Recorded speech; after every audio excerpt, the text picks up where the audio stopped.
Hello, everybody, and welcome to today's webinar from Blue Marble Geographics. Today in this, about 45 minutes to an hour-long session, we'll be going over what's new in Global Mapper Standard version 26. Version 26 of the program was just recently released about a week ago. My name is Mackenzie Mills. I'm an Associate Product Manager here at Blue Marble, and I'm joined today by Jeffrey Hatzel, a Product Manager on Global Mapper. How are you doing today, Jeff? Hey, Mac, I'm doing well. Thanks for having me. Of course, I'm happy to have you on the webinar today, and we've got some exciting features to talk about. Before we get into that, we've got just some sort of housekeeping items to go over here, a few slides. For anyone who's new to attending a Blue Marble webinar, just some notes about the webinar format.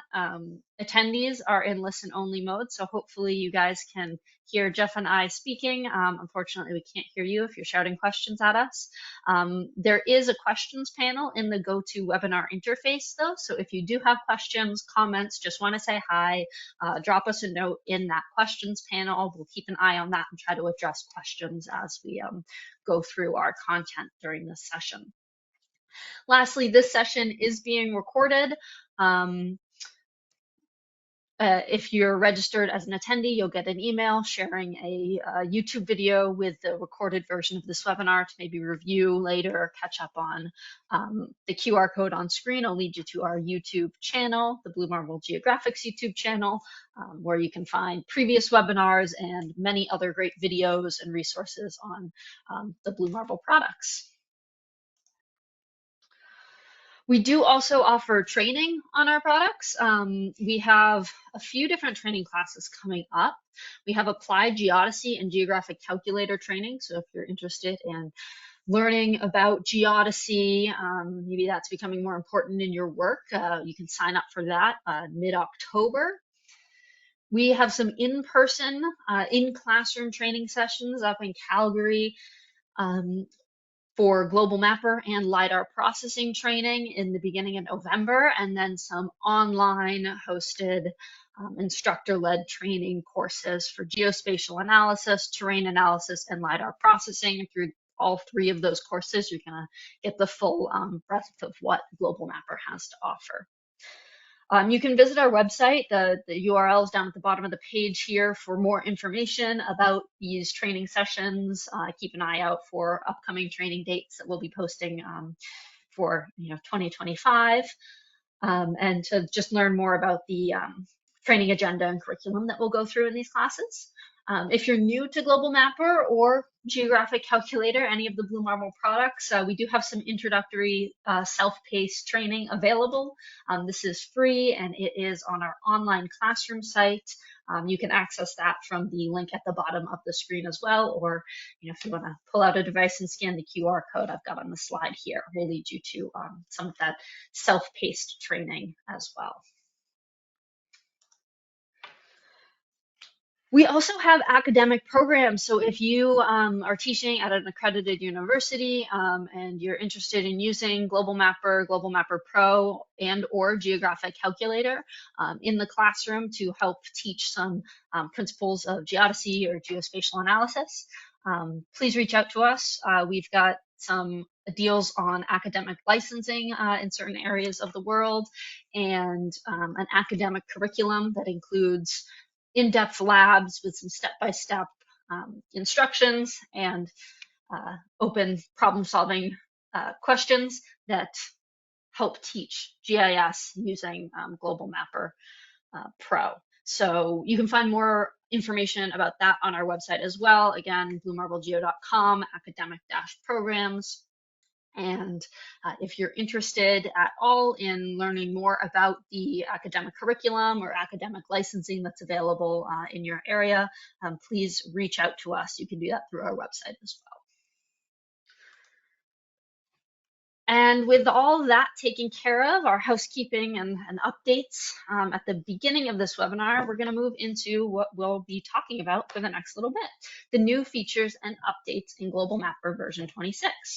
As I mentioned, this version of Global Mapper was recently released, and it contains some great new features. I've got them listed on screen here, and I'll just run through them quickly. We've got a global command search, and this is a real usability update, allowing you to search for any tool or functionality in Global Mapper. As the program grows, we have many, many tools in Global Mapper, and just being able to find the exact one you need quickly is something very valuable. So we've added a tool for that. We also have a new setting, an option in the Flatten site plan tool for creating a flattened area of terrain based on a polygon feature and existing terrain data. So we'll go over that. We'll go over a new method to edit line features. These are existing line features in the path profile view with the use of perpendicular path profiles. There is a new option for visualizing your position when you're using walk mode in the 3D viewer. Support for extra point cloud fields, non-standard fields from LAS, LAZ, and Global Mapper package files. Again, a usability update for copy and pasting raster data, so that's images and terrain data. An option for exporting data to Cesium tiles, a couple different formats included in that export, and those are newly supported in Global Mapper.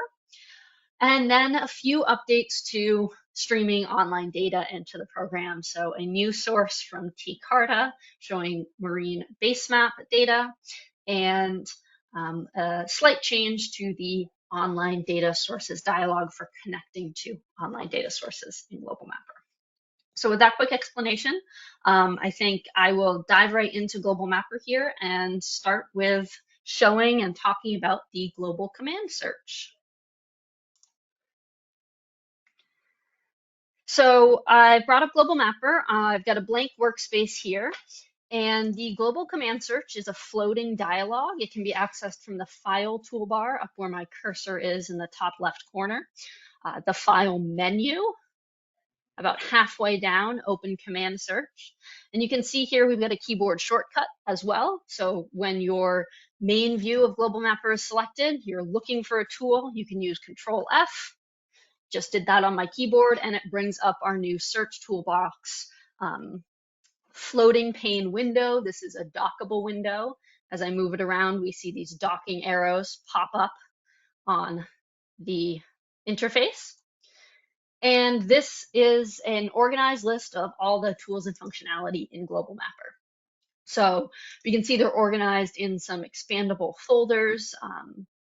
Like the digitizer folder has multiple subfolders within it because there are quite a lot of digitizer functions in Global Mapper.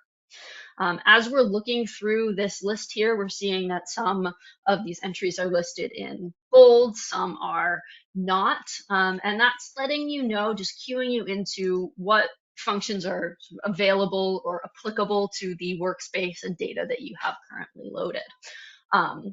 Opening my view location in Google Earth, for example, not applicable since I'm not actually looking at any data. I have no specific location for my view right now. Up at the top of this dialog, we have a category filter. So I can filter to maybe just my digitizer tools and just browse through this specific category.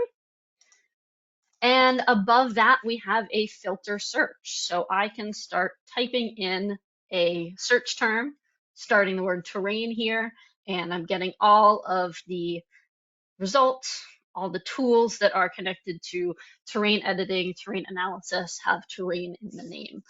So a very useful option for opening data. As I'm searching through here, I can change the category. Maybe I just want to look at tools or maybe analysis options related to terrain. I can apply that category filter, and it's going to shorten my list of available tools here. Up at the top, we've got a couple toolbar buttons, a toggle here to hide unavailable tools. So if I flip this one on, I'm going to hide tools that are not explicitly applicable to the data I have loaded or selected. If I select a option here, we get our help button popping up where I can open my help in-app help, so this is available offline. I can find out more about any tool from this dialog. So a very useful toolbox in Global Mapper to find functionality and specific tools that you're looking for. Do you have anything to add on this one here, Jeff? Nothing to add, but I'll reiterate to you how much I love this tool. And every time I use it, I'm just like, this is something we've needed forever. It makes finding things just so easy. Yeah, it is probably one of my favorite new features in Global Mapper 26. It does make I know. finding things easy. And like you mentioned, Global Mapper is just growing. We keep Yeah. adding tools and functionality, which is great, but it means that there our menus are getting very long and our toolbars just keep having Hmm. more buttons added. So being able to search for something specifically is a great add to the program. Yeah, one of those little quality of life things that you really appreciate. Yes, once you get used to using it, I sometimes will just dock this below my control center so I can quickly search for any tool and it's sort of out of the way to the side, but still available to me. I'll go ahead and actually double click on an entry in this list to open data files, and I will uh, load in a Global Mapper package file to start talking about our next new feature here, which is a new option in the Create Flatten Site Plan tool. So I've got just a tile of terrain generated from a point cloud along the edge of a lake area, and we can see here I've got a polygon feature defining some site bounds that I would like to create a flattened area for. I can grab my path profile tool and we can just draw a quick profile across this site. I can zoom in here and we can see that this indeed is not flat. What we're looking to do here is flatten this terrain, maybe for a building construction site. So to do that, I'm going to grab my digitizer tool. I can select this feature, come over here, start searching for my calculate flatten site plan from selected area tool in the toolbox. Double click to open that dialog. And what I will do first is use the flatten site plan tool without the new option, just so we can compare and see the difference that this new option makes. These options are to flatten the terrain and keep all of the edited terrain within the bounds of the polygon. And that's controlled by these checkboxes that I've just disabled down at the bottom of the dialog. I will flatten my area to a specific elevation. There are options here to use an elevation that is contained in an attribute of the polygon feature, find a flatten height that equalizes the cut and fill volumes, an efficiency option there. And in this dialog, there are additional options for optimizing the site plan placement. We can set the specific slope for cut and fill around the edges as a ratio, degrees, or percent slope. I'm going to leave these options as they are set, and we'll just click OK. Global Mapper is going to build that flattened site plan, give me a quick report on those volume calculations. And we can see I've got my vector polygon boundaries displayed in my path profile. We've flattened the entire interior of the polygon and feathered out at our specified slope to the surrounding terrain outside of that polygon. Now, this is a great option if I need an explicit boundary. I need the entire interior of this polygon flattened. Global Mapper has been doing this for years, but the new option that we'll show, I'll again open the same tool, just alter my layer name here and make sure my settings are mostly the same except enable these two checkboxes down the bottom. And as I said, Global Mapper is now going to flatten the site, but keep all of the sloping and any of the edited area or earthworks work that will need to be done within the polygon boundary. So instead of specifying the area that needs to be flattened, I'm specifying the entire site area, and Global Mapper is just finding what can be flattened within that. So I will click OK. Again, we're going to get that volume calculation report. And we see here that instead of having our sloped areas outside of this polygon boundary, they are within the polygon boundary. So that means our flattened area is a little bit smaller, but we've completely contained the scope of this earthworks project within the defined boundaries, and we're not needing to make any edits to existing terrain outside of that. So a small change or a small new option to the Create Flatten Site Plan tool in Global Mapper, but a very useful one, and this is a highly requested option. A lot of users want to be able to contain their entire project to an area and flatten as much as they can within that area.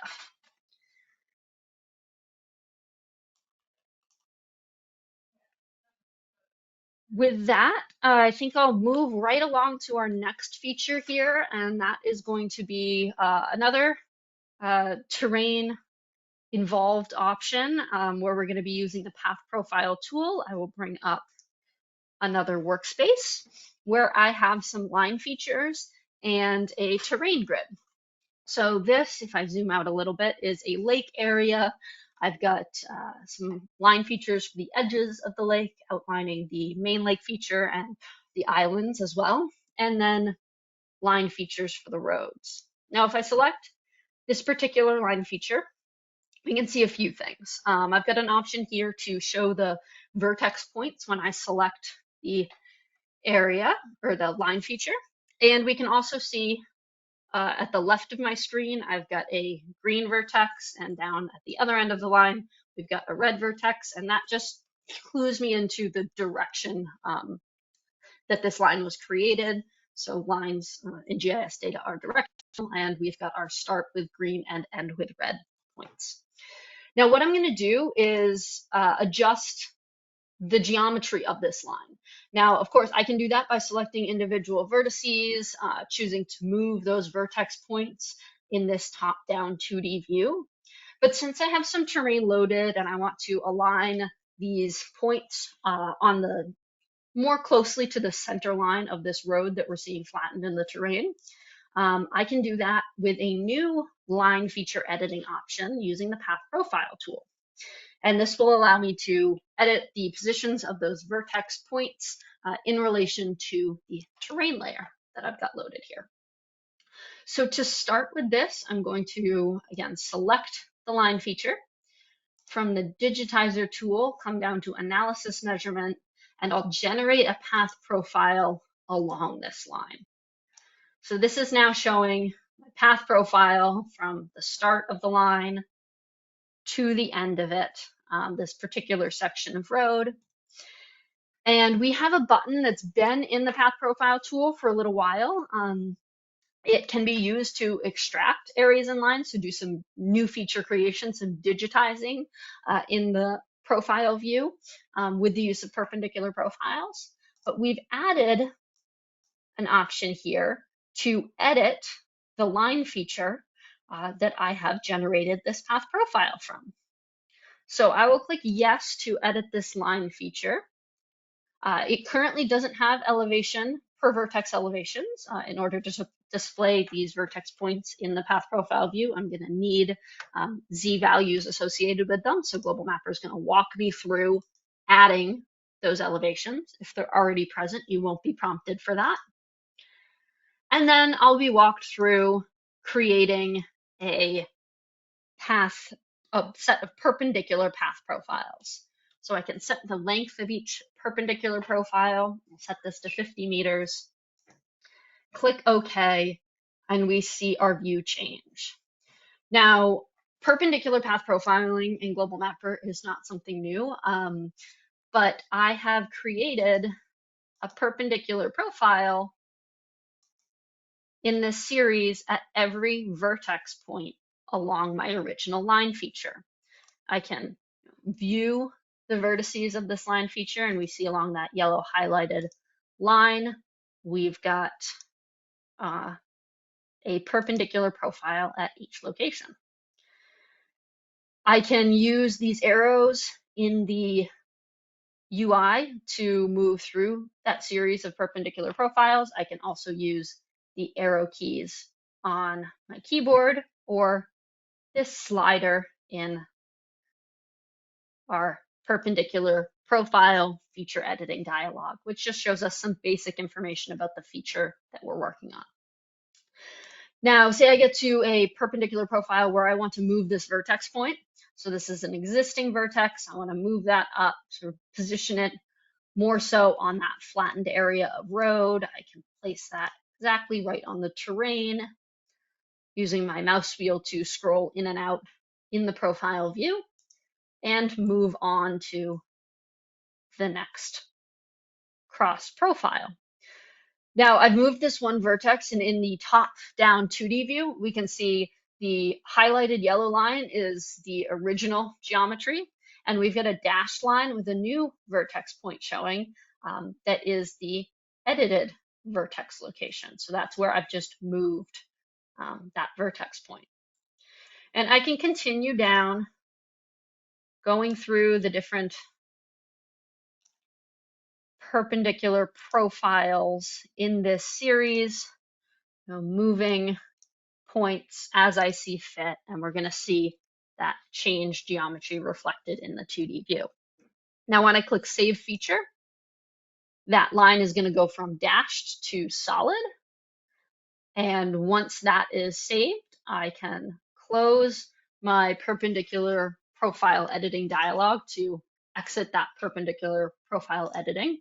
And we have our edited line feature. So this is another way to edit data utilizing a different view of the data in Global Mapper. Typically, the vector data editing is done in this top-down view, this main view, but expanding that to the profile view helps to do some editing in relation to loaded terrain. If you have Global Mapper Pro registered, you can do this same workflow with point cloud data loaded as well, and that visible in the path profile view, positioning some vector line features in relation to point cloud data. So another great method for working with data, working with 3D data specifically, as 3D data becomes more and more common in GIS workflows. So with that, I've been talking a lot for the first half of this webinar. I think I will hand the screen off to Jeff, and he'll walk through the next couple features that we have new in Global Mapper Standard version 26. Does that sound good? Yes, it does. I was thinking while you were talking, we probably could have planned our back and forth a little better so you didn't have to talk so long in one go.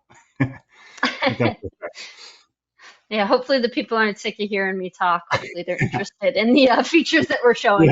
Yeah. Alrighty, so you have my screen, Mackenzie? Yes, I'm seeing Great. your screen. Okay. So the next feature we're going to look at is a really interesting one because it comes from an internal project.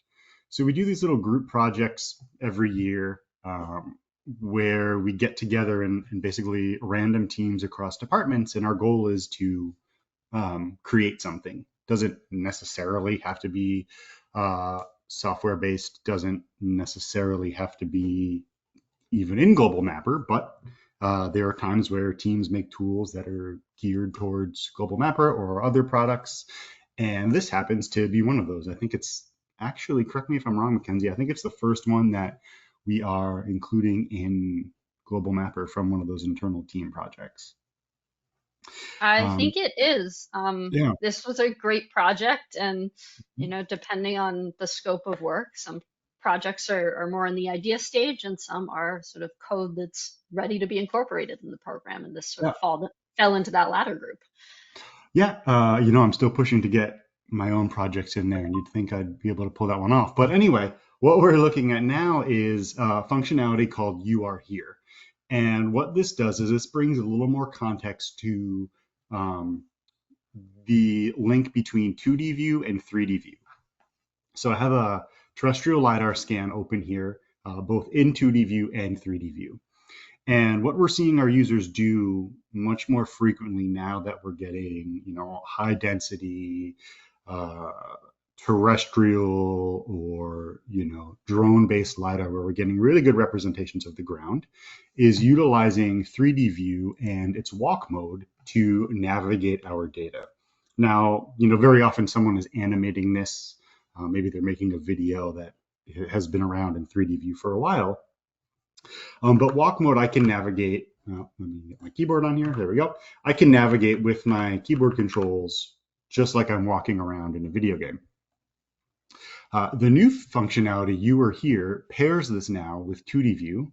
And so when I enable it, I have the ability to see where I am and what direction I'm facing as I move in the 3D viewer. So in this case, I might want to cross into the road and move up and down the street. And I get a really good perspective of what I'm looking at in 2D in relation to the 3D scene here. And so as I move along, that follows me in 2D view. I noticed earlier today, we actually have this scan's got someone, looks like riding a motorcycle. I thought that was pretty cool. But this gives us a little bit of a relative component of where we are as we navigate, right? This is a very clean point cloud, very clearly on a street. So maybe a little bit harder to get lost in, but when we get into more complex point clouds, maybe we're not on a road and we're navigating through and trying to see what things look like, helps us understand where we are in the 2D perspective. Found it interesting. I think if you can see my cursor, whatever vehicle was scanning probably caught the top of itself as it moved, because you can see as we move down the road, that line follows us there too. So just another way to kind of dynamically interact between 2D view and 3D view. The next data set we're going to look at also happens to be point cloud related, although technically we could use You Are Here for any 3D data. What we're going to look at now is something Mac mentioned earlier called extra bytes values in point clouds, sometimes referred to as extra variable length records. If those of us who have worked with LiDAR and point clouds for a long time, we're probably familiar with, all point clouds have XYZ data. Often they'll have other sensor related statistics, intensity, scan angle, things like that. Now what we're starting to see even more RGB, maybe infrared multispectral data. But as we have the ability to capture more and more of these statistics with the point cloud, we need to start thinking about how they're stored and saved. And we've had quite a few user requests to store and save those extra bytes values with point cloud data. And so what we can do now is both load that into the application. If it already exists, we'll honor it, we'll save it as attributes, and you have the ability to visualize by it. We'll also take a look at how we can generate some of it in Global Mapper and save it out as well. And that's for a little bit more advanced analysis process, but we'll at least take a look. So if I pop open my attribute table for my point cloud layer, we'll go ahead and see here that probably should have sorted this earlier. We'll wait for this to load here for a sec. We'll see that I now have attributes associated with each point that correspond to data that was recorded with the point cloud. And let me go ahead and look at this another way, just for the sake of time, because this is a pretty dense point cloud. Yeah, it's good to note that, point clouds can be massive, and Global Mapper will display an attribute table with many, many records with all the attributes if you need to look at your data that way. But it does take a moment to sort and bring up all that data, just because, there are millions of points in a point cloud. While that's going, we'll just look at a different data set here that I have ready to go. So this data set was actually analyzed within Global Mapper already, and it was analyzed with a pro tool that we'll talk about more in next week's webinar. The point to take away is that components of that analysis process create a variety of new statistics, and all of those statistics then become attributes of my point cloud. I can choose to color by them. So in this case, I'm coloring by a statistic called curvature, and it lets me get a better visual understanding of values associated with points. This process, you may have heard, creates something called segments. And so I might want to color by them. And my goal here was I was trying to identify ground. Again, a topic for next week. But you can see my ground components very clearly, the green and then the tannish segment over here.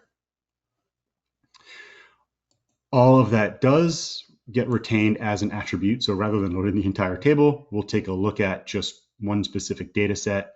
So we have the curvature and some of the other extra variables that we calculated added to the point cloud. Exporting to global member package will retain those, and you can save those for future use and future analysis. And they're handy, you know, too, if I'm thinking about how I might want to further analyze based on any of these values, whether you're calculating them in Global Mapper or, you know, loading them in from elsewhere. What that will allow us to do then is get a little bit better feel of how we color by those data sets. Just to go back. Sorry, before you switch back to that data set, someone did ask in the questions panel if they can compute the curvature values that you were showing in Global Mapper Standard. And that is actually related to the segmentation by spectrograph partitioning tool in Global Mapper Pro. So that's where all of our point cloud, advanced point cloud analysis tools live, are in Global Mapper Pro. We'll be talking a little bit more about some of those options in next week's webinar. I don't know if you have anything else to add there, Jeff. No, I should have been clear. I was simply just showing that because it's another way to handle the extra bytes information. But so again, here we're looking at these attributes were loaded in with the data set as extra bytes. In this case, amplitude, reflectance, and deviation, they are components of the pulse signal from the LiDAR scanner. But they are, you know, part of that attribute table. I can see them for each given point, and I can color by them as well. So right now we're coloring by deviation of that sensor pulse, and it gives me a feel for, right in this case, you know, bare ground versus probably forested areas. If I zoom in quickly, right, we can see some tree structures, but things like the roads and whether this is power line or water body are very clear and very crisp. And we can see that difference very easily. But let's go ahead and keep talking here about a little bit more. Another really handy, actually, kind of quality of life workflow. Let me bring up the proper data set here. We'll start with just some base imagery. So for a long time, we've been able to, you know, within Global Mapper, copy and paste vector data or point clouds, move them around. And one thing we started to get feedback for from users was that they also wanted to do this with raster data. And, you know, it's a rather simple process, right? You might want to, you've loaded in a data set and perhaps you're going to, you know, crop it, perform some analysis on it, manipulate it, and you want to compare that to, you know, the original data set, having that side-by-side visual.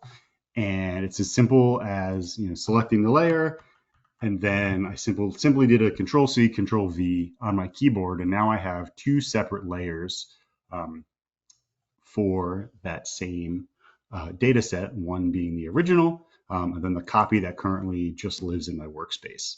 So maybe, you know, I go in and I choose to, you know, do some contrast adjustments or things like that.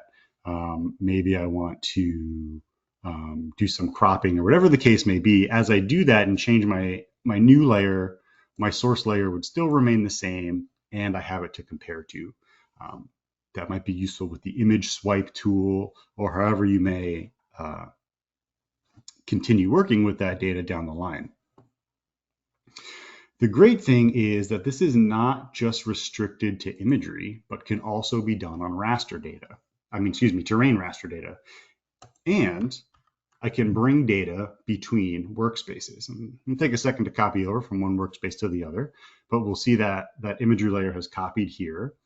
And I could also initiate a copy off of my terrain. So if I needed to move my terrain, I could make an extra copy of it. And then, you know, again, any sort of analysis that I need to conduct, whether that's maybe at the layer level, maybe we're getting into some image paint, or excuse me, terrain painting and things like that, where we begin to actually, manipulate the values of the data set and want to be able to, again, compare that to the original. Just a whole bunch of different ways that we can go ahead and copy and move that raster data around.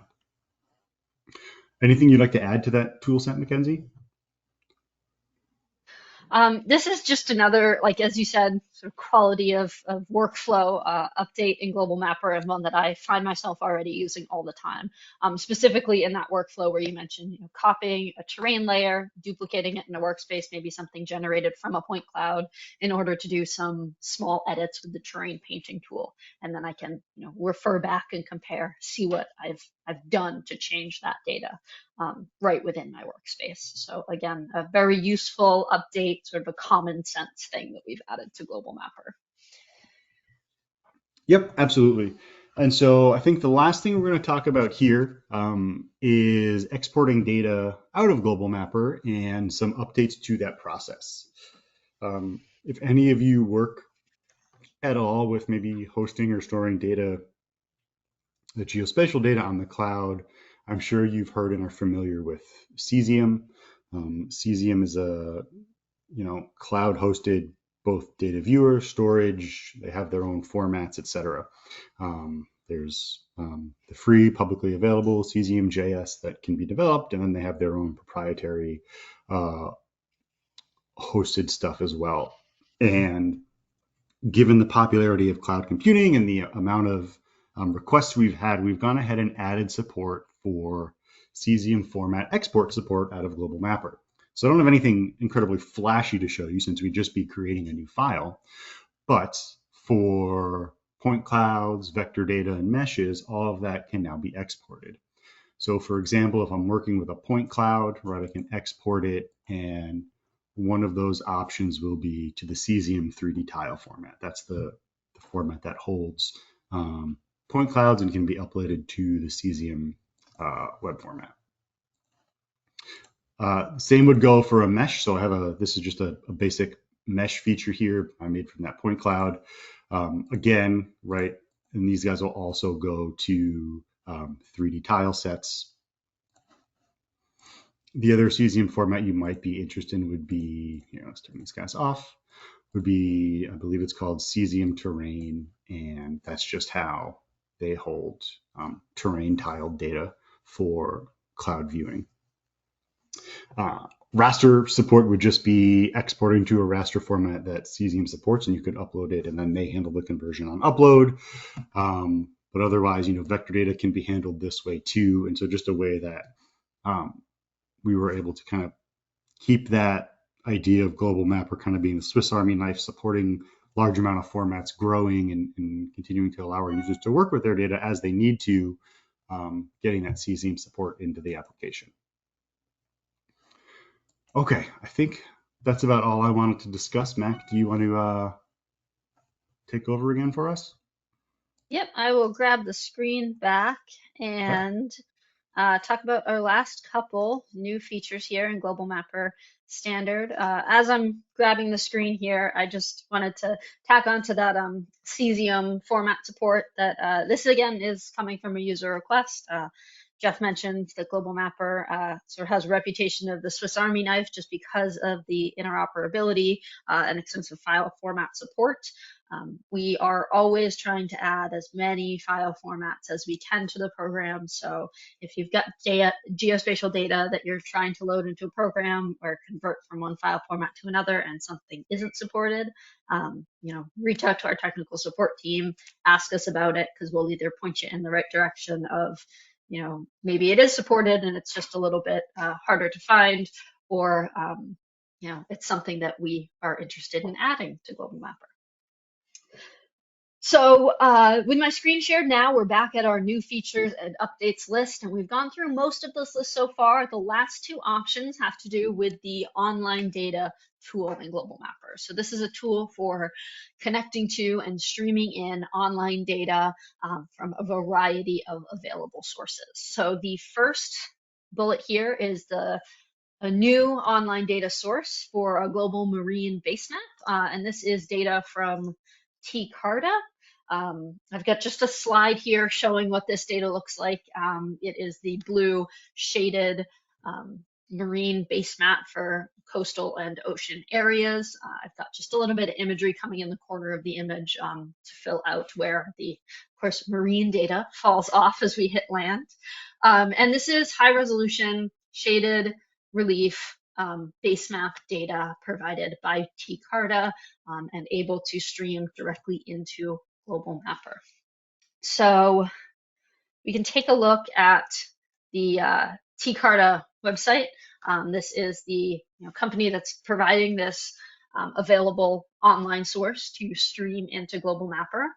You can find out more about their company, the data sets that they have available, and this specific data that can stream into Global Mapper through their website, which is linked from the Global Mapper page onto our website.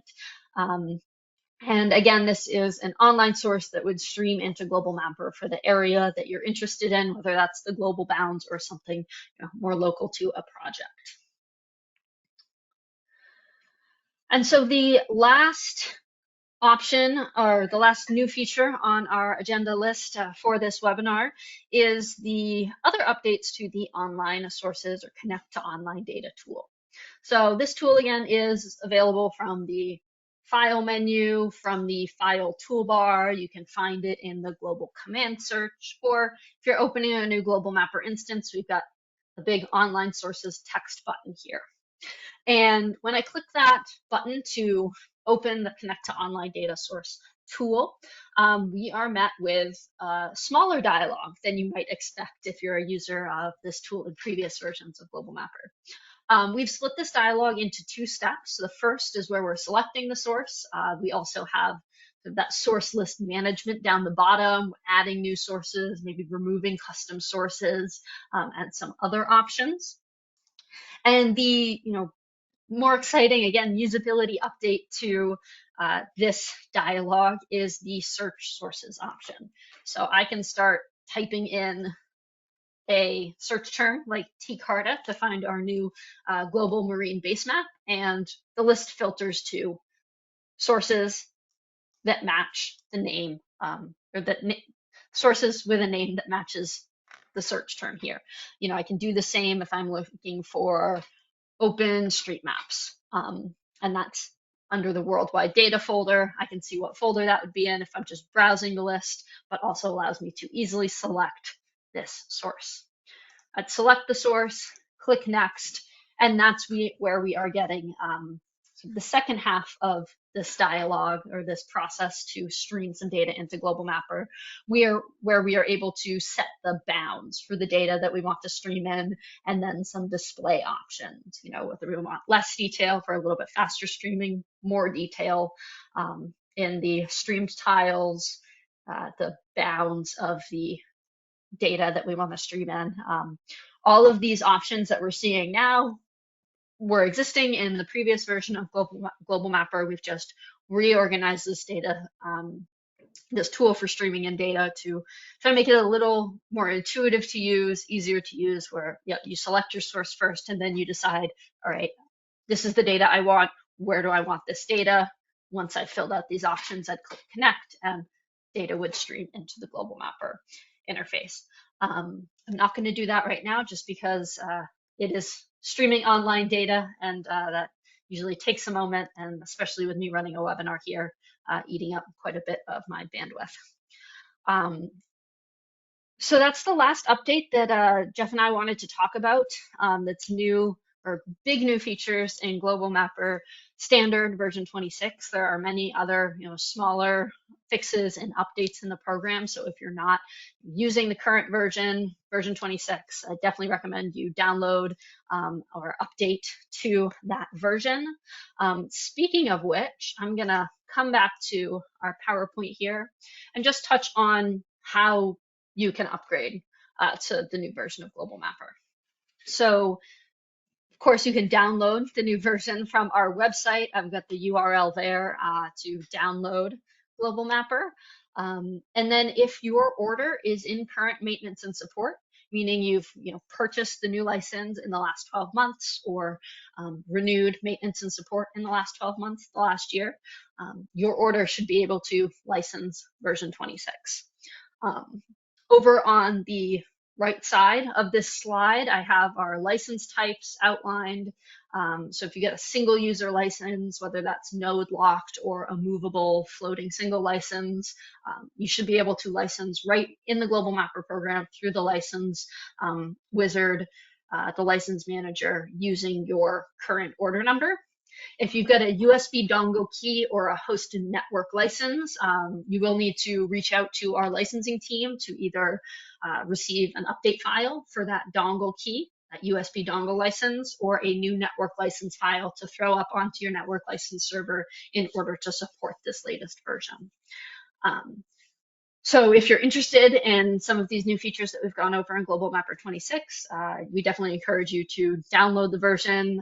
If you're not in current maintenance and support, maybe get a trial of this new version and reach out to our team about upgrading. If you have questions about licensing or want to upgrade, I've got the email authorize@bluemarblgeo.com for our licensing team down at the bottom of the screen. And with that, I think we've come to the end of our content for today's session. Do you have anything else to add about Global Mapper Standard, Jeff? I don't know. I say hopefully you're all interested in coming back next week for the pro version of the webinar. That's right. Jeff and I will be back next week, Wednesday, October 2nd, at the same time for the Global Mapper Pro new features webinar. So we'll be talking about all the new features and exciting updates in Global Mapper Pro version 26. If you aren't registered for that, please go ahead, register for that to either attend the webinar live or receive and view the recording after the fact. If you have any questions or want more information, you can always visit our website or our technical support team. A great group of people ready to answer your questions can be reached out to via email at geohelp@bluemarblgeo.com. That email's on screen as well. So I hope that we piqued your interest with some of these new features in Global Mapper 26 if you have yet to upgrade, and I hope that we'll see you back here next week for some new features in Global Mapper Pro. Thank you so much for attending, everyone. Have a great day. Bye.